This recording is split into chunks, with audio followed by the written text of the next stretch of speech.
Alright, so based on this noise, it sounds like the condenser fan motor is going bad. It's probably locked up, and probably after 3 trips, the limit switch, most likely, yep.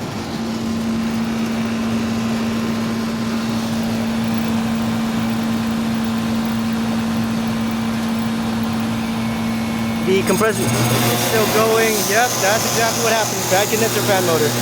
So we're gonna have to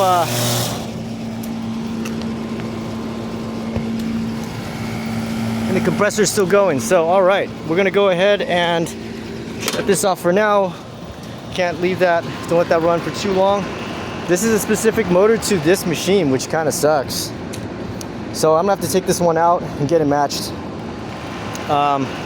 So that was fast. I had to literally just, I checked everything else and everything was fine. So I had to just turn on my camera right away. I wasn't expecting it to just turn on like that. But anyway, I'll go ahead, gotta take this out.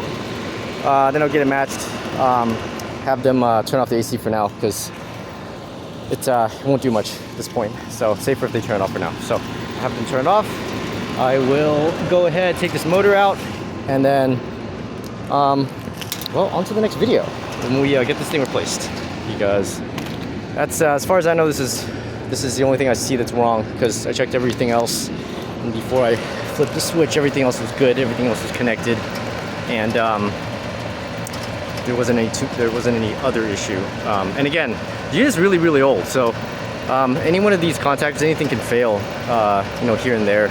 So it most likely what happened was when I got here, as you can see, the unit was off, and the unit was off because these limit switches have tripped because of the fan motor. So it was going on and off, and then causes the limit switch to trip.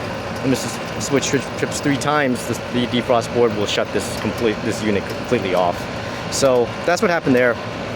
And sometimes you can see when I took off the guard, the fan was spinning okay.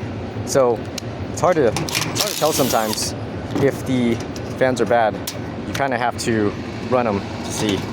Sometimes they do lock up, but it's very rare actually that they do lock up when they're bad.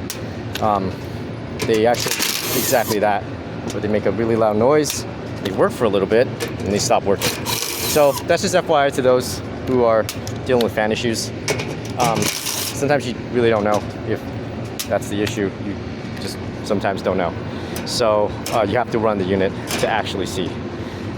And again, I even checked the compressor. The head temps were cold, you know, on top of the compressor. So this thing hasn't been on for a while. So it definitely tripped and it stopped. So I'm gonna go ahead and just take this motor out. This motor is huge. So I'm gonna take this out. WD-40 these nuts there. Remove this. I might just leave the cage in. Anyway, I'm gonna have to get this thing out, so one way or another. So, well, I'm gonna need 2 hands, so I'm gonna go ahead and just end this video, and then, well, on to the next one when I get this thing all taken out.